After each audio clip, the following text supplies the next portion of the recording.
I wanted to tell some story about Al, but every story I could think of is one where he just acts like a prince. So I'll say that. He's been so kind over the years, and I just want to take a moment to thank him for being kind to younger scholars. I was one at one time, and he was kind to me then.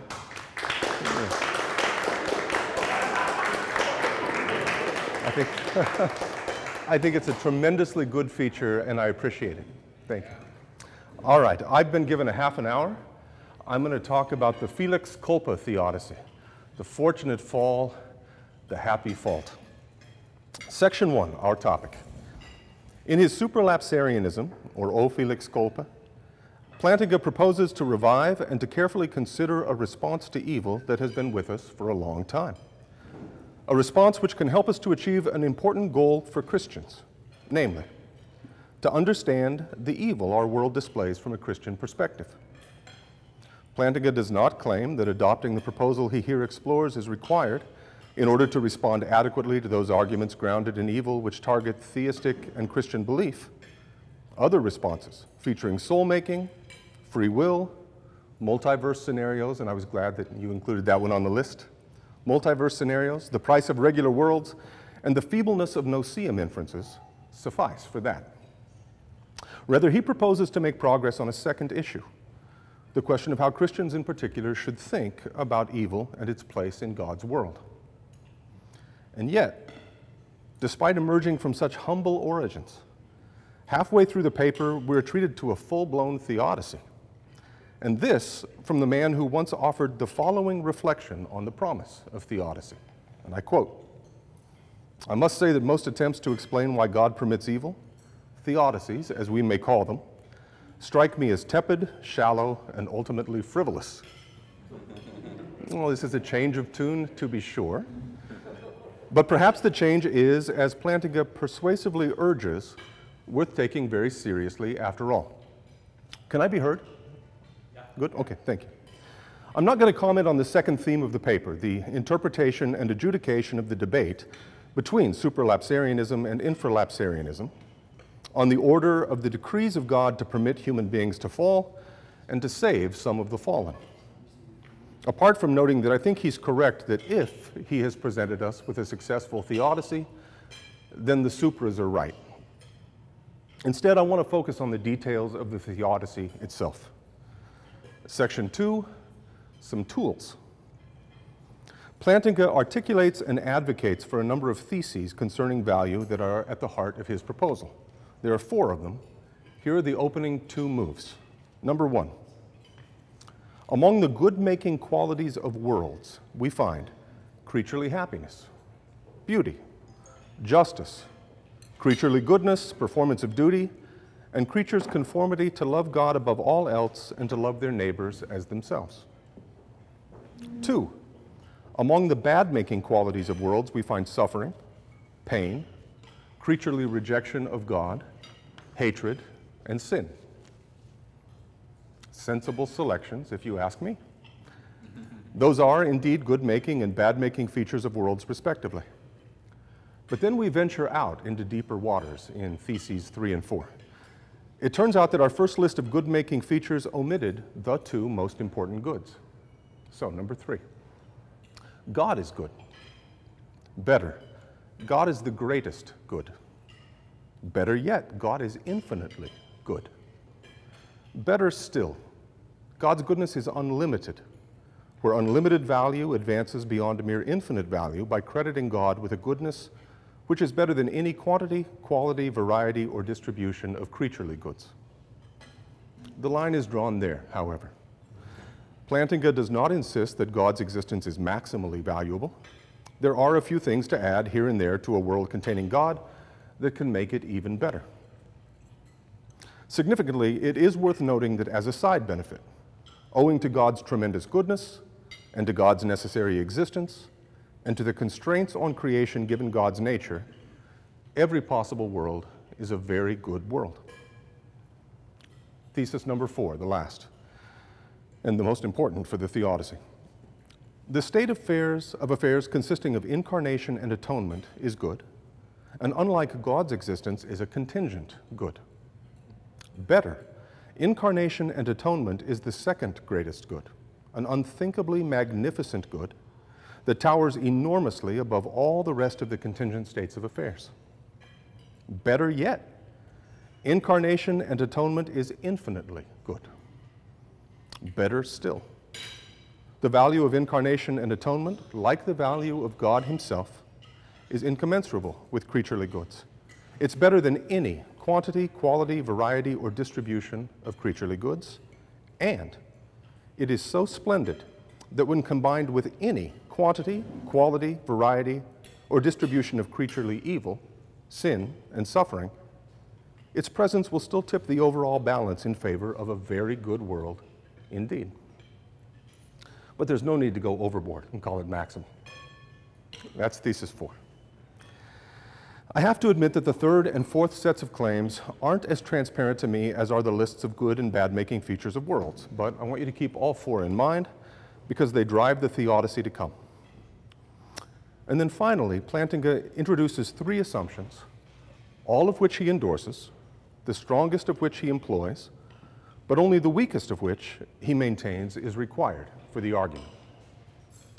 So here's the first, the strong value assumption. Each possible world that contains incarnation and atonement is better than every possible world that lacks incarnation and atonement. A little weaker, the moderate value assumption. For any possible world that contains free creatures who never fall into sin, who live in love and harmony with one another and with God forever, there is a better possible world that contains exactly the same free creatures who fall into sin and wickedness, who bring about great evil and suffering with their rebellion, and who graciously are offered a means of salvation through incarnation and atonement. Finally, the weak value assumption. At least one possible world of great value contains incarnation and atonement, a thesis which, unlike the stronger value assumptions, can be supported by appeal to the Christian characterization of the actual world. So we have on display the claims about value, which may provide Plantinga with the tools he needs to articulate a theodicy that manages to avoid the charge of being tepid or shallow or ultimately frivolous. 3 versions of the theodicy proper. Since it's not at all clear that they stand or fall together, it's worth disentangling the 3 versions of the theodicy, one corresponding to each of the 3 value assumptions just noted. So here then is the first version, featuring the strong value assumption that Plantinga explicitly acknowledges is operative in his argument. God aims to create a world that rises to a certain magnificent level of value. Given the strong value assumption, that level of value is achieved only by incarnation and atonement worlds. But incarnation and atonement worlds are worlds that include the fall, sin, and the consequences of sin, evil and suffering. Accordingly, Plantinga concludes, and this is a quote, "If a theodicy is an attempt to explain why God permits evil, then what we have here is a theodicy. And if I'm right, a successful theodicy." A second version. God does not merely aim to create a world that rises to a certain magnificent level of value. For merely given the moderate value assumption, that goal might be achieved without incarnation and atonement. God also intends to guarantee that the very creatures that inhabit this world are afforded one of the very best worlds that they can collectively inhabit. Given the moderate value assumption, that second aim again requires an incarnation and atonement world, and such worlds are worlds that include the fall and the sin and the consequences of sin, evil and suffering. And then finally, the third and considerably weaker version. God aims to create a world of great value. Given the weak value assumption, our world, owing to its inclusion of incarnation and atonement, is such a world. But such worlds include the fall, sin, and the consequences of sin, evil and suffering. Those are the 3 versions. And note that the second version of the theodicy, the one that features the moderate value assumption, requires that we attribute 2 rather different goals to God. One of them is quasi-agent-centered, that these very creatures live in a world with a certain level of value, but not quite that these very creatures enjoy lives that guarantee a certain kind of value to them individually. Note also that if it really is to be weaker than its predecessor, we have to relinquish many of the claims about the incarnation and atonement whose introduction and defense occupied most of the first half of Plantinga's paper. Namely, that it's the second best good, which towers enormously above all others, save God's existence, which is of infinite and unlimited value, and which is incommensurable with any creaturely goods. And note also that the third version of the Theodicy, the one that features the weak value assumption, goes even further in including a denial of its alternatives, for it answers the question, whence evil and suffering, with the words, because they're necessary in a world like ours that features the magnificent good of incarnation and atonement, only to leave unanswered the question, but why incarnation and atonement at that price for these creatures, given that the world could have been just as valuable without that particular good, and without denying any of them existence? So despite the promise of the weaker versions of the Theodicy, I think it's fortunate that Plantinga endorses the strong value assumption and chooses to conduct his case with this most robust thesis as his central premise, because the third version strikes me as supplying an explanation that does not, in the end, help the Christian think about the presence of evil in God's world in a satisfying way.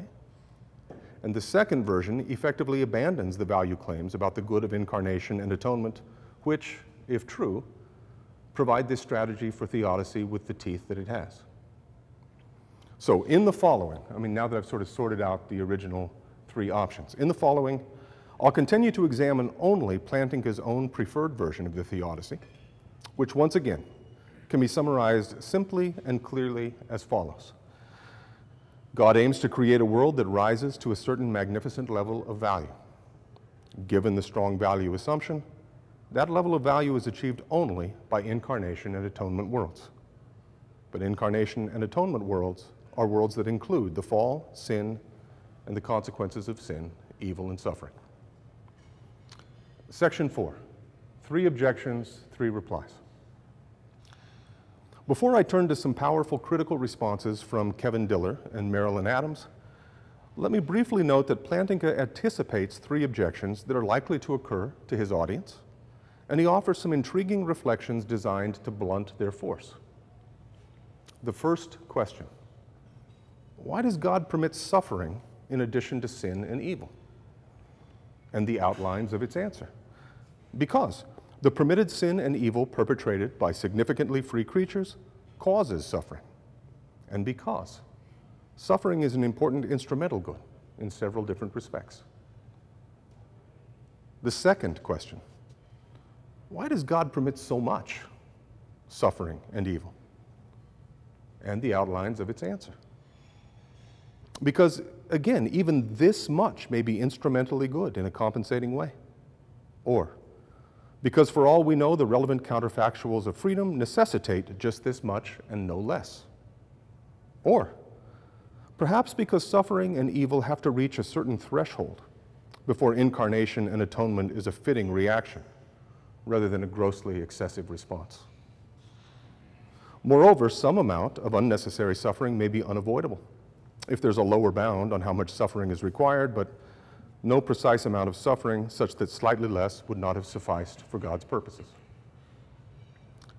The third question: why view this whole affair as a great and towering good, rather than a nightmarish cosmic version of Munchausen by proxy syndrome, where God orchestrates the fall of his children and permits astonishing depths of evil and suffering just so that he can leap bravely into view and heroically rescue us in the final reel? And the outlines of its answer. Because although this involves treating his creatures as means, it does not involve any unfair or impermissible treatment or any instance of imperfect love for his creatures, despite the fact that God allows them to suffer for his own purposes rather than for their own good, and despite the fact that God has not secured their permission for this sacrifice in advance. Why? Perhaps because God knows that his creatures would consent if they fully understood and their desires were properly ordered, or perhaps because those creatures are, in fact, compensated directly in some way or other that satisfies many of those plausible agent-centered restrictions which, as it turns out, only appear to be imperiled. So those are the initial volleys, anticipated and answered. I think that they're genuinely significant and serious opening challenges, but I think that Plantinga has provided genuinely significant and promising initial responses to them. We'll return to the force of those responses below. But even if these first three objections were thus decidedly put to rest, there are a few other theological and philosophical matters worth worrying over before we should be prepared to sign on to this theodicy. Section 5, Dillard's critique and Adams' critique. Powerful worries targeting Plantinga's strategy have emerged in recent literature, from which I would like to highlight three objections advanced by Kevin Dillard and Marilyn Adams. Dillard asks why Plantinga takes the value of incarnation and atonement to be so high, and finds in his theodicy this answer: because incarnation and atonement yield both the stupendous good of significantly increased intimacy with God, and also the exceedingly good display of God's self-sacrificing love for those creatures who have rebelled against him. And to this answer, Dillard raises a philosophical objection that's later echoed by Adams. The incarnation and atonement are logically independent of one another. We could have incarnation without atonement, perhaps even absent suffering of any kind. And we could also have atonement without incarnation, maybe. Yet it's the precondition of atonement alone that supplies the present theodicy with its answer to the question, whence evil and suffering, whereas it is very probably the incarnation that primarily generates the great good of increased intimacy. And further, Dillard raises a theological objection. The Felix Culpa approach misidentifies the relevant value of a proper relationship with God in comparison with a demonstration of God's love for us, insofar as that theodicy maintains that sacrificing the former relationship for all, for a while, and for some, forever, is an appropriate price to pay in order to be humbled and astonished and benefited by the latter display of love, which for some peculiar reason can only be communicated by way of the atonement.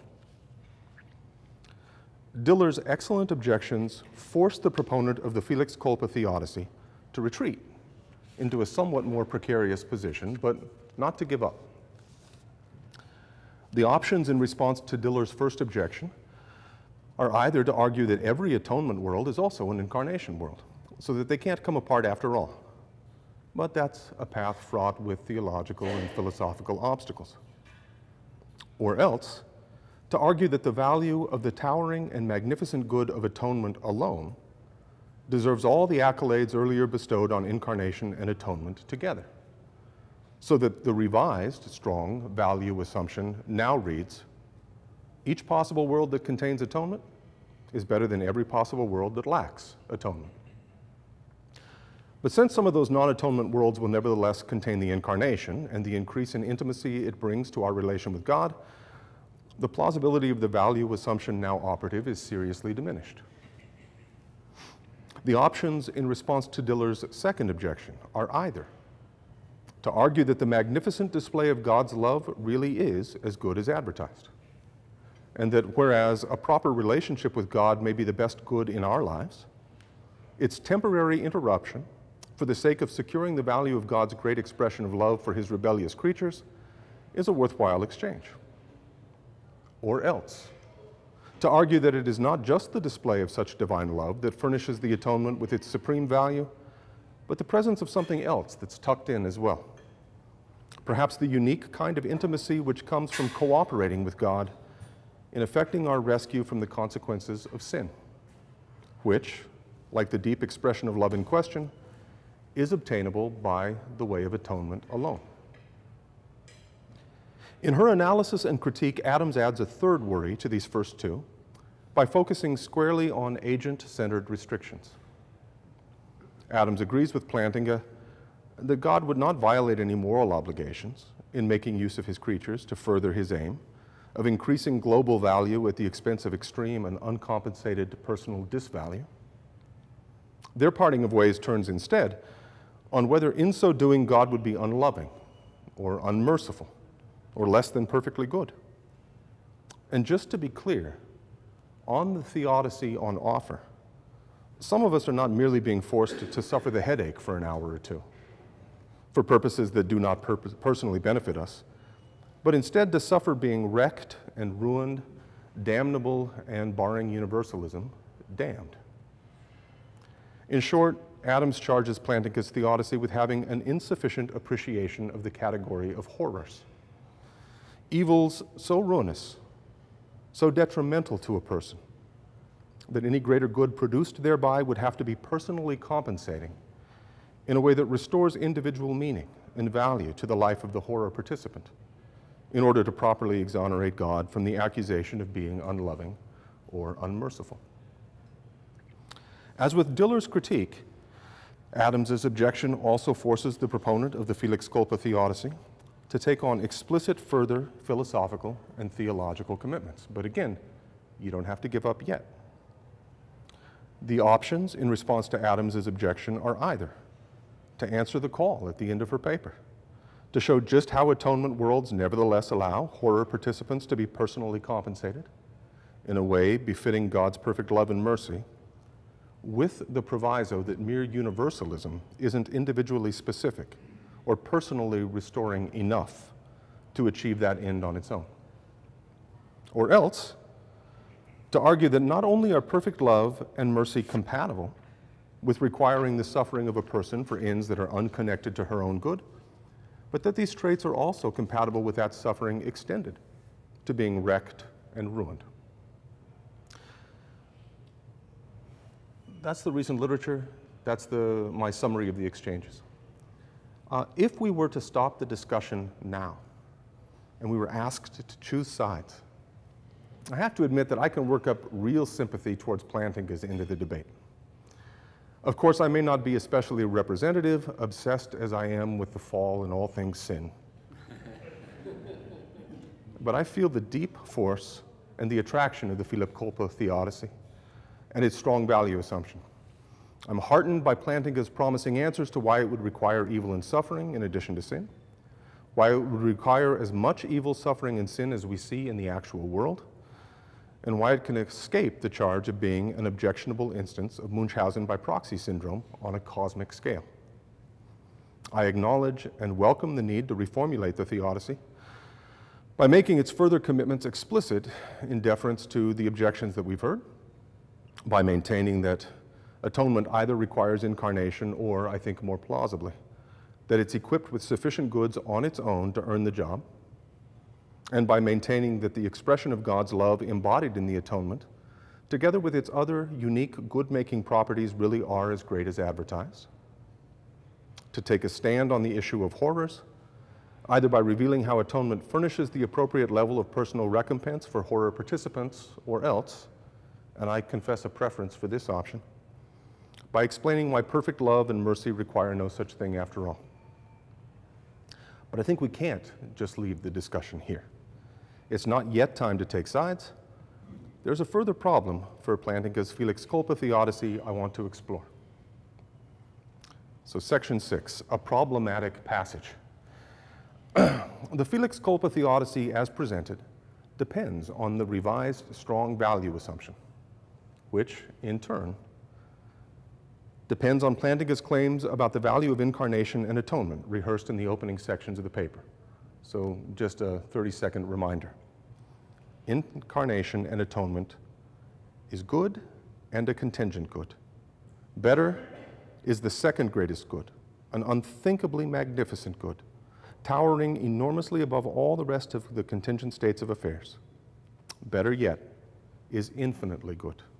Better still is better than any quantity, quality, variety, or distribution of creaturely goods, and so splendid that when combined with any quantity, quality, variety, or distribution of creaturely evil, sin, and suffering, still tips the overall balance in favor of a very good world indeed. So the assertions are clear. I know what the value assumption has to contain. But the support is elusive. For in the few sentences devoted to establishing the absolutely essential value claims which fuel the Theodicy, Plantinga writes, and this part is a quote. I wish I could make my voices low. I can't, but this is a quote. I believe that any world with incarnation and atonement is a better world than any without it, or, at any rate, better than any world in which God does nothing comparable to incarnation and atonement. It's hard to imagine what God could do that is, in fact, comparable to incarnation and atonement, but perhaps this is just a limitation of our imagination. But since this is so hard to imagine, I propose that we ignore those possible worlds, if there are any, in which God does not arrange for incarnation and atonement, but does something else of comparable excellence. That's problematic.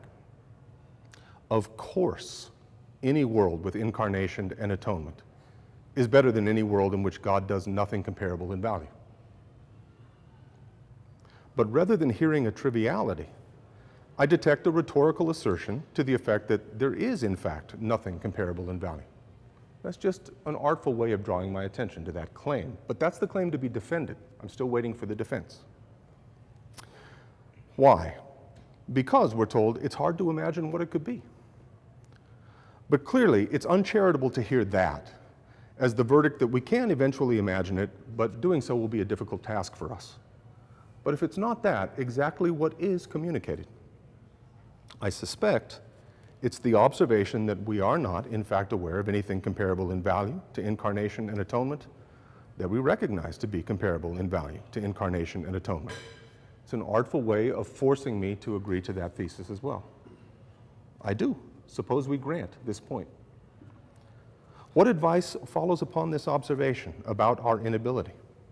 Well, that we ignore all those possible worlds in which such comparable but unidentified goods are substituted for incarnation and atonement. But of course, without proper assurance that there aren't any, this advice can't really be intended to be taken at face value, not given the current context. For then the Theodicy on offer would transparently fail in its goal of offering a genuine and satisfying explanation to Christians of the sin, evil, and suffering in our world. For it would simply propose to ignore those highly eligible worlds God could have created, which are every bit as good as ours, but which do not contain the sin, evil, or suffering required by the atonement. Once again, the only plausible reading at hand of that last sentence is a repetition of the position that there is, in fact, nothing comparable in value. So what argument emerges from the rhetorical flourishes? There is an argument there. I think it's a simple and straightforward no-seum inference. Nothing stronger is justified. Nothing weaker has any chance of supporting the weight that's placed on it. And as far as I can see, nothing else can reasonably be extracted from the passage. So the explicit premise: we're not in fact aware of anything comparable in value to incarnation and atonement that we recognize as such. The suppressed premise: if there were any such thing, we'd be aware of it and recognize it as such. The conclusion, which was given twice over in the passage: there's nothing comparable to incarnation and atonement. Thus, in the end, the core claim in the Theodicy at issue is a thesis about the relative value of incarnation and atonement, defended by appeal to a no-seum inference. And no-seum inferences are vulnerable to so-called skeptical theism considerations. Skeptical theism provides a satisfactory block to one of the most promising arguments for atheism, and that's responsible for much of its appeal. But it's also, by my lights, independently, immensely plausible. Skeptical theism can be characterized in a number of ways, but I'll continue to torment Trent by giving it an especially strong version as a conjunction of three theses, and here they are. We're in the dark about whether the possible goods and possible evils that we're aware of are representative of the possible goods and possible evils that there are. And we're in the dark about whether the necessary connections we know of between the obtaining of possible goods and the obtaining of possible evils are representative of the entailments of this type that there are. And we're in the dark about whether the amount of possible good or possible evil that we recognize in a state of affairs is representative of the total amount of possible good or possible evil that it manifests. That seems to me a clear-headed, honest, and humble recognition of our epistemic state. And more to the point, it seems to me to have a direct implication when applied to Plantinga's no-seeum inference. Admittedly, we surely have a fair amount of knowledge about value. We know, for example, that incarnation and atonement are towering and magnificent goods.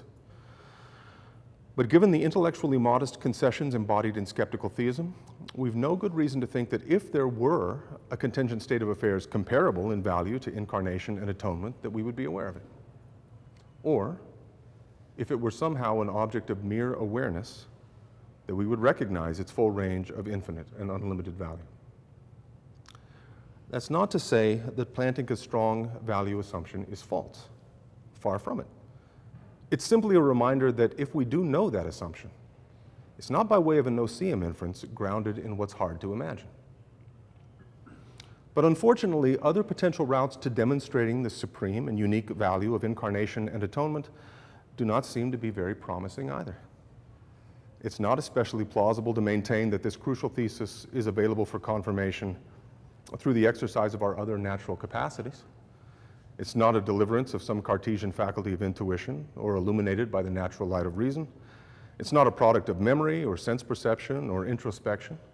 It's not yielded by an employment of Reidian common sense. It's not a self-evident or transparent or first truth.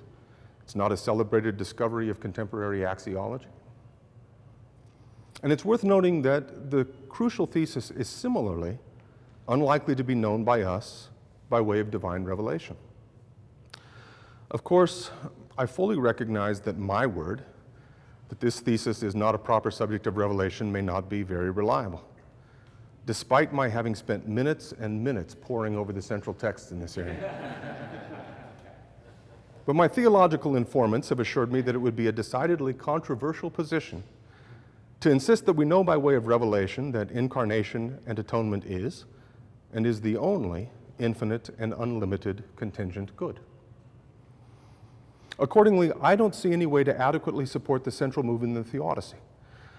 And without good reason to accept the thesis on the overwhelming value that incarnation and atonement contribute to a world, everything considered, and about the uniqueness of this package in respect among created goods, we'd be irresponsible to take the strong value assumption to be true.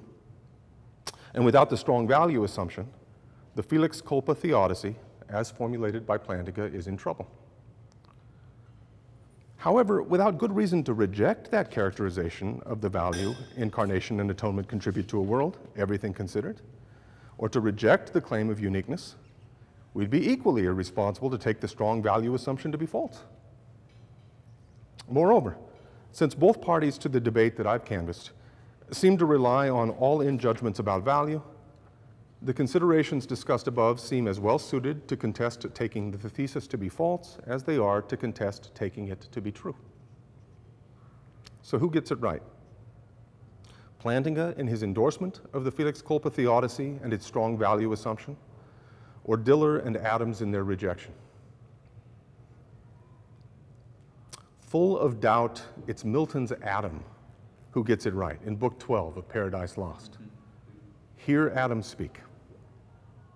O goodness infinite, goodness immense, that all this good of evil shall produce and evil turn to good, more wonderful than that by which creation first brought forth light out of darkness.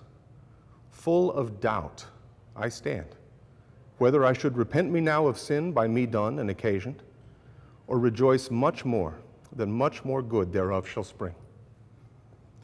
Milton's Adam has no idea whether his rebellion was, in the end, a fortunate fall or not, and neither do we.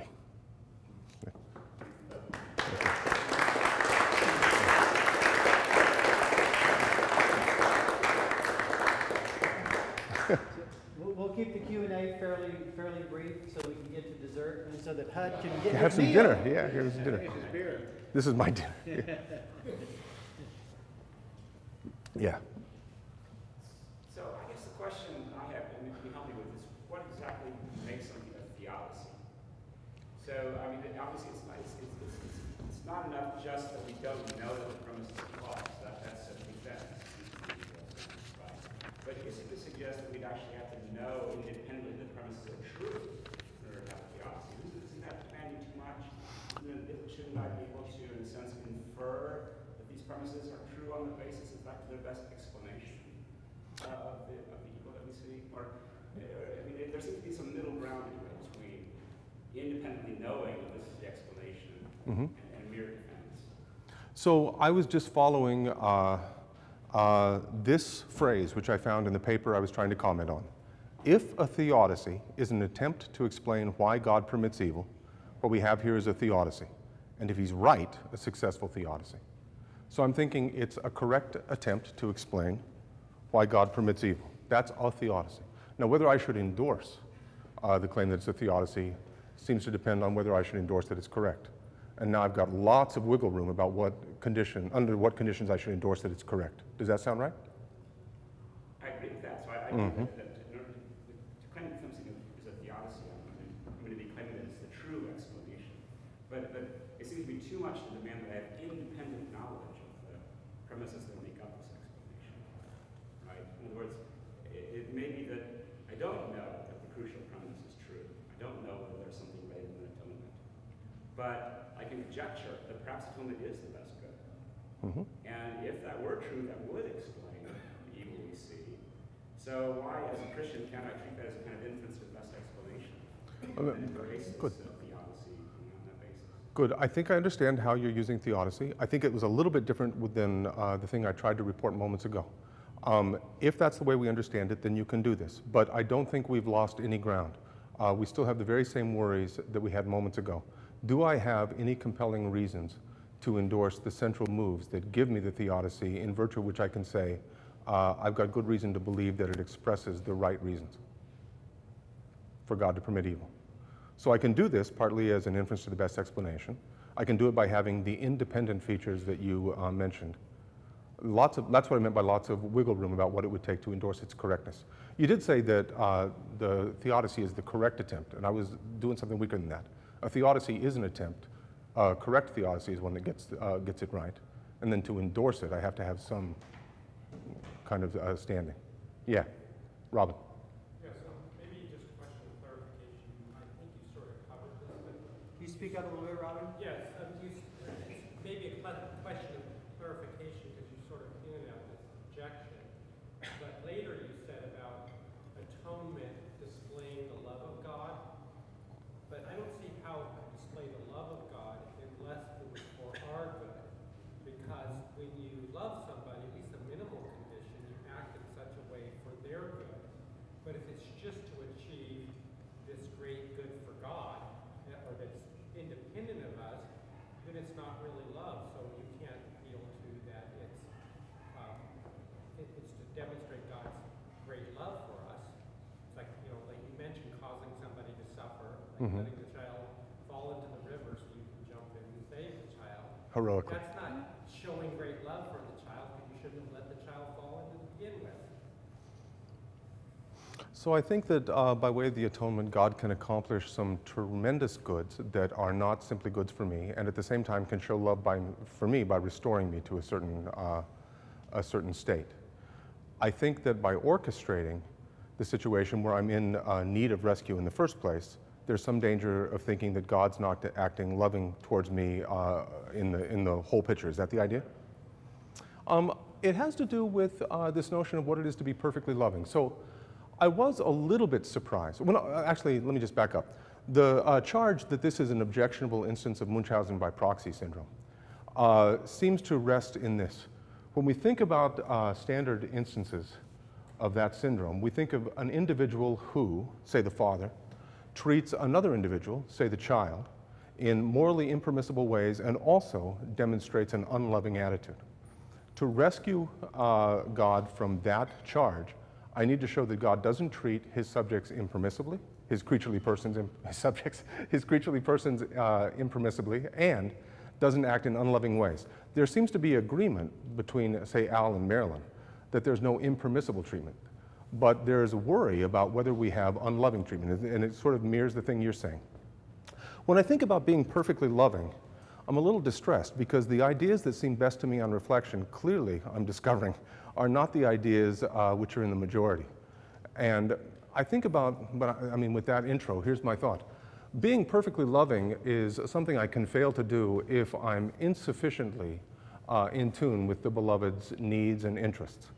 I think I can also fail to do it if I'm over-interested in the beloved's needs and interests, if I give them a greater place in the grand scheme of things than they deserve. And I think it's possible to fail to be perfectly loving either by falling short or exceeding illegitimate interest in. And when I think about this question, could God require that I suffer for ends that are not my own? I want to grant that God's perfectly loving, but think that this means a kind of match between God's attitudes and the kind of object that I am.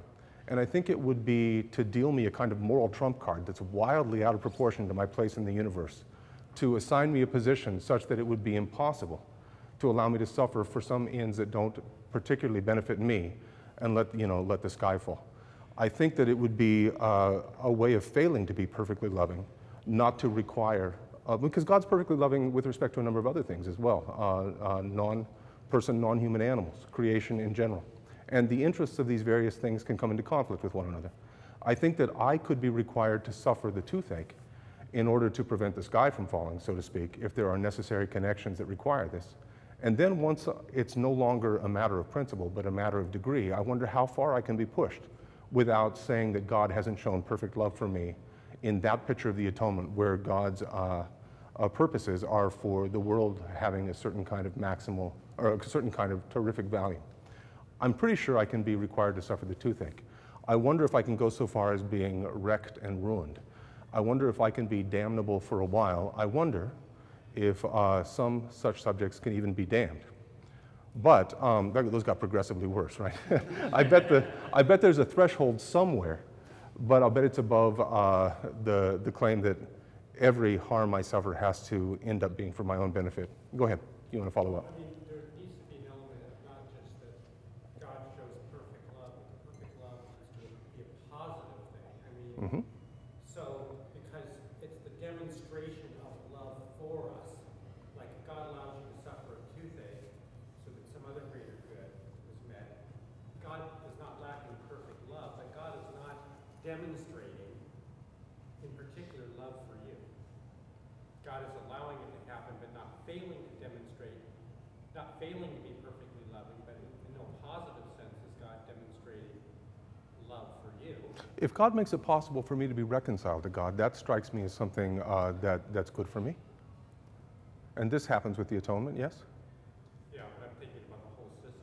Well, it's not only that, but it's at least that. And your condition was there has to be something that goes in my column, but I found something. I can now be reconciled to God in a way I could not have before. So God doesn't have to show concern only with me, but some concern to me in order to be perfectly loving to me. But we seem to have met that minimal condition. Yeah. I went loud. Okay, sorry. He sees me glaring at him. Yes, Jerry. How can someone respond by saying, I don't take the no see it move, I take the I see it move? Uh-huh. And say, I see that this is the greatest possible good there could possibly be. You've got the greatest possible being. Greater love has no man to lay down his life for his friends, who dies. Of course, you're infant God, you can't stay dead, but you can still die. And you can have mercy that endures forever, in which you do everything possible to elicit from everybody a positive response to this offer of the greatest possible happiness that you as a creature can possibly experience. And you do everything compatible with the creature's nature to elicit that happiness. That strikes me as, yeah, I see that's as good as it can get. I see it. It's a move. So you can say, I see that it is the case that this is an infinite and unsurpassable, unlimited good. I don't give that honest self-report first person. I believe that you do. You shouted this at me last night. So I took you to be extremely sincere. I don't share, I think, the sort of internal state that led you to be as confident of that as you were of modus ponens. But I don't doubt that you are. And since it seems so strongly to you to be the case, and since I accept the claim that those seemings have a kind of evidential value, I think that you're in a position I'm not in. But I don't think that I share the view that I concede that it is a good which trumps every other creaturely contingent good. I'm in the dark about that. And then we could ask about the other sorts of evidence that would lead us to take our respective positions and see if there's something that tugs my way or yours. But the first acknowledgement is just, I think you're sincere, and I think that gives you an advantage over me. I think you have some evidence I don't have. Yes, Trent. So the I see it move actually comes from a 2013 piece by Gordian Walls, in which the response that I give to skeptical theism in 2008, based on phenomenal conservatism, is then stated in that way. So one way of, I think, making it seem less, maybe more respectable or something, seeing how somebody could get in that position, would be if somebody was in a sort of ecstatic state and had a sort of, think of like Julian of Norwich, and it's just shown to her that she sees the great things of the gospel in the right way, in the right time, to where she just sees that outweighs any possible thing that could ever be. Now, I don't have, you know, I have that. I'm more inclined to have that I see it response to that evils are irredeemable than I do that the great things of the gospel are better than anything there could ever be. But I do think that that adapting the move to your case could be at least made more understandable if it were set in the context of a person who's having this sort of religious experience that is transcendent, rather than just somebody who's, rather than modeling it on the case of somebody who's like considering a theorem and first order logic and thinks, yeah, that seems right. You know, so I'm not defending adopting the move, only sort of describing a context in which it might seem, in which case, describing a case in which a person might feel more compelled to take that. Sure, I think that was a nice point, nicely put. Alex. Yeah, I'm thinking it might be a way of combining. I'm sorry, start again. I'm thinking there might be a way of combining I see it type moves with arguments as well. Right? So you might see it for various steps. Like you might first see that the higher kinds of moral goods just by far and away outweigh any kinds of non-moral. And then you might just see it that the highest by far of all the moral goods are acts of love. And then you might see it that among the acts of love, by far and away the highest are those that involve sacrificial love, when sacrificial love is possible. And then that already gets you to something like Theodicy, where there being some evil because you can't have sacrificial love without there being some evil. And then maybe you say other things like, you just see it that the best kind of sacrificial love is when the sacrifice is made for the most undeserving by those with the highest status,